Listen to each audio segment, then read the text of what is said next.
Morning all of you. मेरे इस छोटे से प्लेटफॉर्म पर आप सभी का स्वागत है। कल हम राष्ट्रपति को पढ़ना स्टार्ट किए थे, जिसमें हमने राष्ट्रपति के बेसिक चीज़ों को पढ़ लिया है। आज हम राष्ट्रपति के अधिकार और कर्तव्य पढ़ेंगे कि राष्ट्रपति के क्या क्या अधिकार हैं और उनके क्या क्या कर्तव्य दिए गए हैं संविधान में।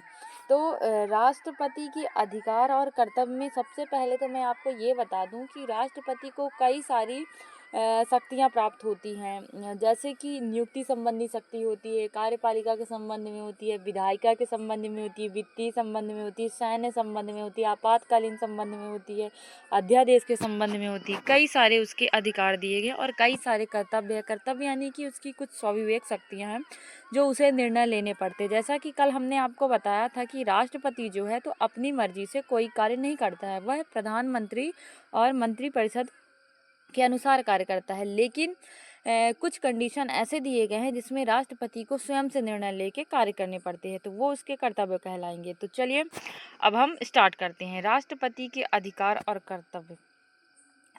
फर्स्ट है क्या, नियुक्ति संबंधी अधिकार। या नियुक्ति संबंधी अधिकार का मतलब होता है कि राष्ट्रपति किन किन व्यक्तियों को नियुक्त करेगा। नियुक्त का अधिकार सिर्फ और सिर्फ राष्ट्रपति को है। मतलब नियुक्ति संबंधी अधिकार में यहाँ पर जो है तो नियुक्त करने का अधिकार राष्ट्रपति को है। तो राष्ट्रपति किसकी किसकी नियुक्ति करता है? तो राष्ट्रपति करता है भारत के प्रधानमंत्री की। आपको पता है कि अगर कोई भी पार्टी को जो बहुमत प्राप्त हो जाता है, उसका एक लीडर प्रधानमंत्री बनता है और उस प्रधानमंत्री को राष्ट्रपति नियुक्त करता है और प्रधानमंत्री की सलाह पर मंत्रिपरिषद के अन्य सदस्य को। जैसे प्रधानमंत्री आई और उसकी मंत्रिपरिषद आई, तो पहले तो प्रधानमंत्री को चुनेगा, लेकिन किन किन व्यक्ति को कौन कौन सा मंत्री पद दिया जाएगा। जैसे कि राजनाथ सिंह जी को शायद तक वित्त मंत्री का पद दिया गया है, मुझे कुछ कंफर्म नहीं है।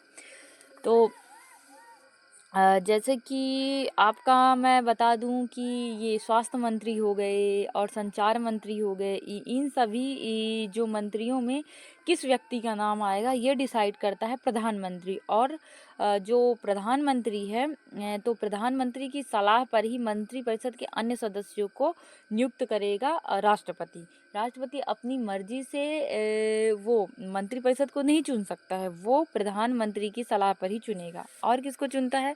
सर्वोच्च एवं उच्च न्यायालय के मुख्य न्यायाधीश को। जो सुप्रीम कोर्ट होता है और हाई कोर्ट होता है, उसके मुख्य न्यायाधीश को राष्ट्रपति चुनता है। उसके अलावा भारत के नियंत्रक एवं महालेखा परीक्षक। नियंत्रक और महालेखा परीक्षक क्या होते हैं? कैग होता है जो वित्त के बारे में जांच करता है। ये आपको आगे पढ़ने को मिलेगा। राज्यों के राज्यपाल, मुख्य चुनाव आयुक्त और अन्य चुनाव आयुक्त। आप सभी को पता होगा कि हमारे देश में चुनाव करवाने के लिए निर्वाचन आयोग होता है, जिसमें 3 सदस्य होते हैं। एक मुख्य निर्वाचन आयुक्त होता है और 2 अन्य चुनाव आयुक्त होते हैं। भारत का महान्यायवादी भी होता है। ये जो होता है कि राज्यों में वित्त से संबंधित चीज़ों को देखता है। और राज्यों के मध्य समन्वय के लिए अंतर्राज्यीय परिषद, यानी कि कोई चीज़ लड़ाई झगड़ा होता है, उन सब चीज़ों के निपटारे के लिए अंतर्राज्यीय परिषद बनाई गई। संघीय लोक सेवा आयोग के अध्यक्ष और अन्य सदस्य, यानी कि जो यूपीएससी होता है उसके जो अध्यक्ष और सदस्य होते हैं उसकी नियुक्ति करता है। संघीय क्षेत्रों के मुख्य आयुक्त, यानी कि जो यूटीज होती है उसके मुख्य आयुक्त की नियुक्ति करता है। वित्त आयोग के सदस्यों को करता है। भाषा आयोग के सदस्य, पिछड़ा वर्ग आयोग के सदस्य, अल्पसंख्यक आयोग के सदस्य, भारत के राजदूत और राजनयिक। राजदूत यानी कि भारत के व्यक्ति जो अन्य देशों में जाते हैं और अन्य देशों के जो व्यक्ति आते हैं उन्हें राजदूत बोलेंगे। अनुसूचित क्षेत्रों के प्रशासन के संबंध में रिपोर्ट देने वाले आयोग के सदस्य को। ठीक है, तो पहला नियुक्ति संबंधी अधिकार है। तो नियुक्ति संबंधी अधिकार में आप मोटा मोटा याद रखेंगे कि ये हो गया किसको, कैग को हो गया, निर्वाचन आयोग के सदस्यों को हो गया, यूपीएससी के सदस्यों को हो गया, एसटी आयोग के सदस्यों को हो गया, पिछड़ा वर्ग आयोग के सदस्यों को हो गया, अल्पसंख्यक आयोग के सदस्यों को हो गया, वित्त आयोग के सदस्यों को हो गया, राज्यों के राज्यपाल हो गया, प्रधानमंत्री हो गया, प्रधानमंत्री की सलाह पर मंत्री हो गए, इन सभी की नियुक्ति करता है। अब विधायी शक्तियाँ यानी विधायिका के संबंध में। तो विधायिका के संबंध में क्या हो जाएगा कि राष्ट्रपति संसद का अभिन्न अंग होता है। यहाँ से क्वेश्चन रेज होता है, ये सभी को भी पता होगा कि संसद किन किन चीज़ों से मिलकर बनती है। मैंने शायद स्टार्टिंग में बताया था, तो संसद बनती है लोकसभा प्लस राज्यसभा और प्लस राष्ट्रपति से मिलकर बनती है। तो राष्ट्रपति क्या होगा? संसद का अभिन्न अंग होता है। इसे निम्न विधायी शक्तियां प्राप्त होती हैं। क्या? संसद के सत्र को आहूत करने, सत्रावसान करने तथा लोकसभा भंग करने संबंधी अधिकार। यानी कि राष्ट्रपति को संसद को सत्र को बुलाने के लिए और सत्र को समाप्त करने के लिए और लोकसभा को भंग करने संबंधी अधिकार होता है। यानी कि मीटिंग जो करने के लिए सत्र बुलाया जाता है वो राष्ट्रपति बुलाता है। वो मीटिंग खत्म होने की घोषणा कौन करता है? राष्ट्रपति करता है। और लोकसभा भंग होगी। लोकसभा भंग का मतलब होता है कि लोकसभा ने अपना कार्यकाल पूरा कर लिया है, या फिर अगर प्रधानमंत्री को मेजॉरिटी प्राप्त नहीं है तो उसको भंग करने संबंधी अधिकार भी राष्ट्रपति को होता है। संसद के एक सदन में या एक साथ सम्मिलित रूप से दोनों सदनों में अभिभाषण करना। यानी कि जैसे कि जब कोई नई लोकसभा गठित हुई या फिर हर वर्ष की स्टार्टिंग में जो है, तो राष्ट्रपति चाहे एक सदन में दे, पहले लोकसभा में दे फिर राज्यसभा में दे, या दोनों को एक साथ संबोधित करता है। लोकसभा के प्रत्येक साधारण निर्वाचन के पश्चात प्रथम सत्र के प्रारंभ में और प्रत्येक वर्ष के प्रथम सत्र के आरंभ में सम्मिलित रूप से संसद में अभिभाषण करने की शक्ति, अभी मैंने जो बताया। और संसद द्वारा पारित विधेयक राष्ट्रपति के अनुमोदन के बाद ही कानून बनता है। जैसे लोकसभा से कोई विधेयक पारित हुआ, फिर वह राज्यसभा में गया, उसके बाद वह राष्ट्रपति के पास आता है, ठीक है, और राष्ट्रपति के हस्ताक्षर के बाद ही वह कानून बनता है। संसद में निम्न विधेयक को पेश करने के लिए राष्ट्रपति की पूर्व सहमति जरूरत है। दो प्रकार के विधेयक होते हैं, या तो राष्ट्रपति के पहले सहमति की जरूरत होगी या फिर बाद में जरूरत होगी। तो पहले यानी कि संसद में प्रस्तुत करने से पहले ही राष्ट्रपति की सहमति आवश्यक है। तो कौन कौन से वो विधेयक है? जैसे नए राज्य का किसी को निर्माण करना है, या फिर वर्तमान राज्य है उसके नाम, क्षेत्र और सीमा में परिवर्तन करना है, वो वाला विधेयक। या फिर धन विधेयक हो गया, आर्टिकल 110 में संचित निधि पर भारित विधेयक। ऐसे कराधान जिसमें राज्य के हित जुड़े हैं, प्रभाव डालने वाले विधेयक। राज्यों के बीच व्यापार, वाणिज्य और समागम पर निर्बंधन लगाने वाले विधेयक।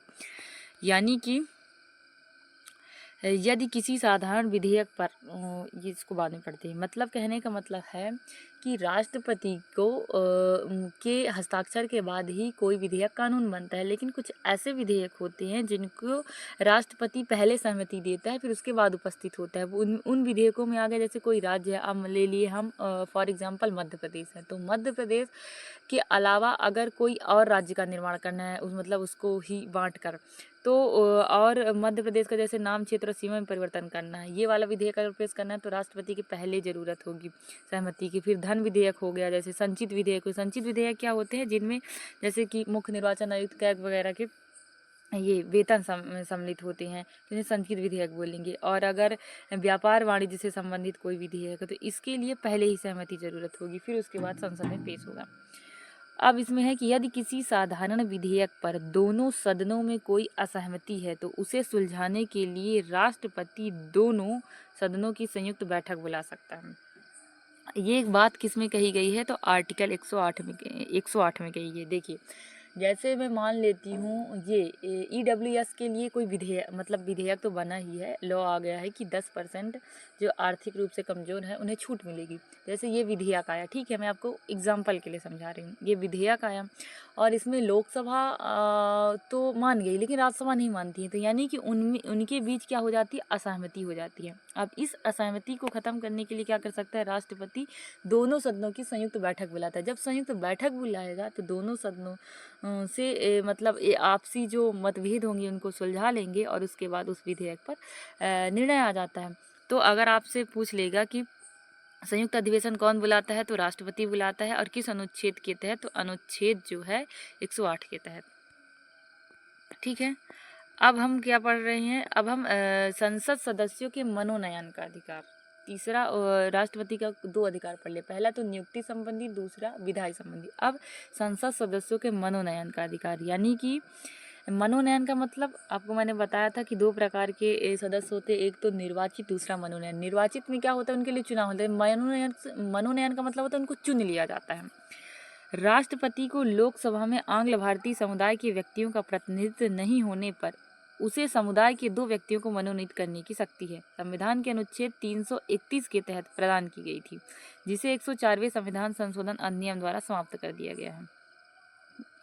देखिए, फर्स्ट मैं आपको बता दूं कि क्या है कि भारत को जो राष्ट्रपति है, हमारे यहाँ आंग्ल भारतीय समुदाय का मतलब होता है कि ऐसे विदेशी जो हमारे भारतीय और महिला से विवाह कर लेते हैं, तो उनके जो बच्चे हैं उनको आंग्ल भारतीय समुदाय कहा गया है। अब इनका हमारे देश में प्रतिनिधित्व अगर कम होगा तो राष्ट्रपति को यह अधिकार दिया गया था आर्टिकल 331 के तहत कि वह आंग्ल भारतीय समुदाय के दो सदस्यों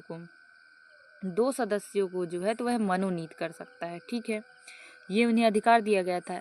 अब जो है तो इसे 104वें संविधान संशोधन के द्वारा जो है तो समाप्त कर दिया गया था। आपको पता है कि हमारे जो संविधान में 105 संशोधन हो चुके हैं, जिसमें 104वां संविधान संशोधन आंग्ल भारतीय समुदाय से संबंधित था।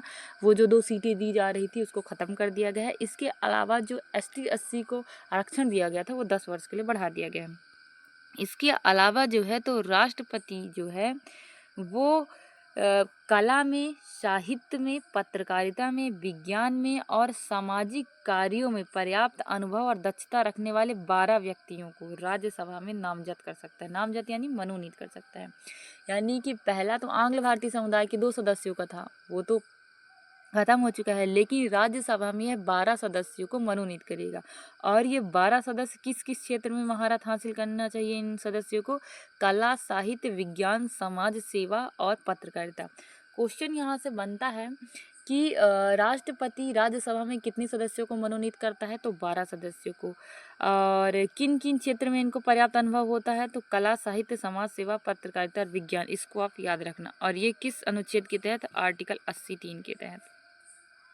इसके अलावा राष्ट्रपति की एक और शक्ति है अध्यादेश जारी करने की शक्ति। किसकी? अध्यादेश जारी करने की शक्ति। थोड़ा सा ये PDF बनाते समय टेढ़ा हो गया, आप लोग मैनेज करेंगे, बाकी तो आपको समझ में आ ही रहा होगा। आई होप आपको अच्छे समझ में आ रहा हो। अध्यादेश जारी करने की शक्ति। अध्यादेश मैं बता देती हूँ आपको क्या है। अध्यादेश क्या है, मैं आपको साथ साथ में जो चीज़ें टेक्निकल हैं और समझने लायक है वो मैं आपको समझाते चल रही हूँ। और ये लूसेंट सीरीज़ के अलावा भी आपको जो अदर फैक्ट हैं वो भी मैं कंप्लीट करा रही हूँ। आपकी बेसिक चीज़ें भी साथ साथ में कंप्लीट हो रही है। प्लीज़ एक बार मैं फिर से बोलना चाहूँगी कि आप वीडियो को लाइक, शेयर और सब्सक्राइब करिए और ज़्यादा से ज़्यादा लोगों तक पहुँचाइए प्लीज़। अध्यादेश का मतलब क्या होता है? जैसे पहले तो कानून कैसे बनता है, आप सभी को पता होगा कि कानून कैसे बनता है। तो कानून मतलब कोई चीज़ बनेगा, जैसे कोई प्रस्ताव आया, ठीक है। अब ये प्रस्ताव जो है तो मैं मान के चलती हूँ दोनों सदनों में से किसी में चला गया। जैसे लोकसभा में पहले गया तो इसने पारित कर दिया, फिर राज्यसभा में गया, इसने भी पारित कर दिया, फिर राष्ट्रपति के पास आया तो राष्ट्रपति ने हस्ताक्षर कर दिया, यानी ये कानून बन गया। लेकिन अगर जैसे लोकसभा जो है वो सत्र में नहीं है, सिर्फ राज्यसभा है, तो आप सभी को पता होगा कि 2 सदनों की ज़रूरत होती है। तो अगर लोकसभा जो है, राज्यसभा तो हमेशा के लिए रहती है, इसके 1/7 चौथाई सदस्य जो हैं तो हर 6 साल में बदल जाते हैं। ये थोड़ा कंफर्म नहीं है, आगे फिर पढ़ाऊंगी मैं इसे। लोकसभा जो होता है जैसे वो सत्र में नहीं है, तो भाई कानून बनने के लोकसभा, राज्यसभा, राष्ट्रपति की जरूरत होती है। अब ऐसा कोई मतलब इमरजेंसी आ गई है जिसमें वो कानून बनाना ज़रूरी है, तो क्या करता है राष्ट्रपति? राष्ट्रपति जो है अध्यादेश के माध्यम से आर्टिकल 123 के तहत लाया जाता है, उस कानून को बना देता है। और ये कानून जो होता है, अगर जैसे लोकसभा अपने कार्यकाल में आ गई तो 6 सप्ताह के अंदर अगर लोकसभा और राज्यसभा उसे सहमति नहीं देता है तो राष्ट्रपति द्वारा जो बनाया गया अध्यादेश था वो समाप्त हो जाता है। ठीक है, तो आपको समझ में आ गया होगा कि अध्यादेश क्या है। संसद के स्थगन के समय अनुच्छेद 123 के तहत अध्यादेश जारी कर सकता है, जिसका प्रभाव संसद के अधिनियम के समान होता है। इसका प्रभाव संसद सत्र के शुरू होने के 6 सप्ताह, जो मैंने अभी आपको बताया, 6 सप्ताह तक रहता है। परंतु राष्ट्रपति राज्य सूची के विषयों पर अध्यादेश नहीं जारी कर सकता। जब दोनों सदन सत्र में होते हैं तो राष्ट्रपति को यह शक्ति नहीं है। इसमें बताया गया, आपको समझ में आ गया होगा कि 123 के तहत जो है तो अध्यादेश जारी किया जाता है। अगर संसद का सत्र जो है जो सदन है वो सत्र में है तो यह शक्ति नहीं होगी, और ये जो है तो राज्य सूची के विषयों पर जारी नहीं कर सकता है। इसके अलावा सैनिक शक्ति। सैनिक शक्ति आप सभी को पता होगा कि तीनों सेनाओं का सेनापति होता है राष्ट्रपति। थल सेना, जल सेना और वायु सेना का मेन हेड सेनापति क्या होता है? राष्ट्रपति। ये आपको सभी को पता होगा। अब सैन्य शक्ति, सैन्य बलों की सर्वोच्च शक्ति राष्ट्रपति में सन्निहित है, किंतु इसका प्रयोग विधि द्वारा किया जाता है। किसमें है सर्वोच्च शक्ति सैन्य बलों की? राष्ट्रपति में। अब राजनैतिक शक्ति, दूसरे देशों के साथ कोई भी समझौता या संधि राष्ट्रपति के नाम से किया जाता है। जैसे किसी देश के साथ कोई समझौता हुआ कि हम भाई, जैसे अभी आपको पता ही होगा कि कोविड-19 आया था, तो अगर हमारा देश किसी देश के साथ समझौता करता है कि हम दोनों आपस में मिलकर टीका बनाते हैं, तो ये राष्ट्रपति के नाम पर किया जाता है। ठीक है, तो क्वेश्चन यहाँ से बन जाता है कि कोई भी संधि समझौता किसके नाम पर किया जाता है? राष्ट्रपति के नाम पर। राष्ट्रपति विदेशों के लिए भारतीय राजदूतों को, सॉरी शायद मैंने गलत बता दिया, कि जो हमारे देश से लोग विदेशों में हायर किए जाते हैं तो उनको राजदूत बोलेंगे, और भारत में विदेशों के राजदूतों की नियुक्ति का अनुमोदन करता है। यानी कि भारत के राजदूत किस देश में नियुक्त किए जाएंगे, और दूसरे राज्यों के जो राजदूत होते हैं उनका नियुक्ति का अनुमोदन भी राष्ट्रपति ही करता है। अब क्षमादान की शक्ति, क्षमादान की शक्ति किसमें है? आर्टिकल 72 में है। ये मोस्ट इम्पॉर्टेंट है, आप याद रखिएगा। आर्टिकल 72 के अंतर्गत राष्ट्रपति को किसी अपराध के लिए दोषी ठहराए गए किसी व्यक्ति के दंड को क्षमा करने, उसका प्रविलंबन, परिहार, लघुकरण की शक्ति प्राप्त है। ठीक है, यानी कि जैसे कि आर्टिकल 72 है, उसमें राष्ट्रपति के क्षमादान शक्ति के बारे में बताया गया है, और राष्ट्रपति किसी व्यक्ति के जो दोषी है उसके दंड को क्षमा कर सकता है, उसका प्रविलंबन कर सकता है, परिहार कर सकता है और लघुकरण कर सकता है। ठीक है, अब सबसे पहले मैं क्षमा बता दूं। क्षमा क्या है? यानी कि उसके दंड को भी और उसके बंदीकरण की, मतलब उसकी जो सज़ा थी और उसका जो जेल में बंदीकरण किया गया था, उसको हटा दिया गया और दोषी को पूरी तरह से समाप्त कर दिया गया। मतलब सॉरी, दोषी को जो है उसकी सज़ा को पूरी तरह से समाप्त कर दिया गया। ये होता है क्षमा। तो आपको क्वेश्चन बन जाएगा कि क्षमादान की शक्ति किसको है? राष्ट्रपति को है। कौन सा आर्टिकल के तहत? आर्टिकल 72 के तहत। कितनी प्रकार की क्षमा को कर सकता है? इसमें शायद एक विराम भी है, आप अगर वो नहीं होगा तो ऐड कर लीजिए विराम। तो कौन कौन से क्षमादान है उसकी शक्ति है? क्षमा की, प्रविलंबन की, परिहार की, लघुकरण की और विराम की। तो हमने राष्ट्रपति के मोस्टली जो शक्तियाँ थी वो हम पढ़ ली हैं, बाकी शक्तियों को हम कल पढ़ेंगे। तो सबसे पहले मैं एक बार आपको रिवीजन करा दूं पूरा कि क्या क्या शक्ति थी। पहला नियुक्ति संबंधी शक्तियाँ थी, जल्दी जल्दी थोड़ा सा रिवीजन करते हैं। तो नियुक्ति संबंधी शक्ति में सबसे पहला तो हो जाएगा प्रधानमंत्री को, प्रधानमंत्री की सलाह पर मंत्रिपरिषद को, सर्वोच्च न्यायालय और उच्च न्यायालय के मुख्य न्यायाधीश को, उसके अलावा कैग को, राज्यों के राज्यपाल को, मुख्य चुनाव आयुक्त को, महान्यायवादी को, अंतर्राज्यीय परिषद, संघ लोक सेवा आयोग के अध्यक्ष सदस्य, भाषा आयोग के सदस्य, पिछड़ा वर्ग आयोग के सदस्य, अल्पसंख्यक आयोग के सदस्य, अनुसूचित क्षेत्रों के प्रशासन के बारे में राजदूत और राजनयिकों को। ठीक है, इसको आप याद रखिएगा। और विधायी शक्तियाँ, विधायी शक्ति में क्या करता है? संसद के सत्र को आहूत करेगा, सत्रावसान करेगा, लोकसभा को भंग करेगा। इसके अलावा सदनों के अभिभाषण की भी शक्ति उसे प्राप्त है। और क्या बोलते हैं, कई सारे जो कानून बनते हैं तो उनमें जो है तो राष्ट्रपति को पहले सहमति लेने के लिए किया जाता है। इनमें जो है तो आपकी संचित निधि आ जाएगा, धन विधेयक आएगा, नए राज्य के निर्माण संबंधी विधेयक आ जाएगा। अगर दोनों सदनों में वो है गतिरोध उत्पन्न है तो इसको दूर करने के लिए राष्ट्रपति संयुक्त अधिवेशन कर सकता है, और ये संयुक्त अधिवेशन का आर्टिकल है 108, इसको आप अच्छे से याद रखिएगा। उसके बाद शायद तक मनोनयन का अधिकार, मनोनयन के अधिकार में आपको पता होगा कि राष्ट्रपति को जो है आंग्ल भारतीय सदस्यों के दो सदस्यों को मनोनीत करने का अधिकार था, और राज्यसभा के जो है तो 12 सदस्यों के मनोनयन का अधिकार था। इन 12 सदस्यों को कला साहित्य, पत्रकारिता, विज्ञान और समाज सेवा में जो है महारत हासिल होनी चाहिए। उसके बाद अध्यादेश जारी करने की शक्ति, ये आर्टिकल 123 में कहा गया है, और इसको जो है तो राष्ट्रपति को शक्ति प्राप्त है अध्यादेश जारी करने की। और अगर वो संसद जो होता है अपने सत्र में आ जाता है तो 6 सप्ताह के अंदर लोकसभा और राज्यसभा का अनुमोदन आवश्यक है। सैन्य शक्ति, तो राष्ट्रपति जो होता है सैन्य बलों का सर्वोच्च सेनापति होता है। उसके बाद राजनीतिक शक्ति होती है, उनकी राजदूतों और रणनीतियों की नियुक्ति करता है। और क्षमादान की शक्ति जो है तो आर्टिकल 72 में दी गई है। और ये 5 प्रकार की ये क्षमा कर सकता है। जैसे एक तो है क्षमा है, प्रविलंबन है, परिहार है, लघुकरण, विराम है। कल की कुछ चीज़ें हम रिवीजन कर लेते हैं। जैसे कि आर्टिकल 52 में क्या था? राष्ट्रपति का पद था, मैं बोल देती हूँ, आप रिवीजन कर लीजिएगा। 53 में क्या है, संघ की कार्यपालिका शक्ति राष्ट्रपति में निहित होगी।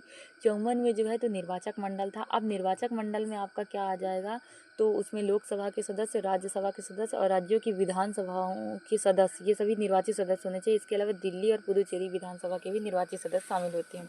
55 में निर्वाचन की पद्धति था, एकल संक्रमणी मत पद्धति थी।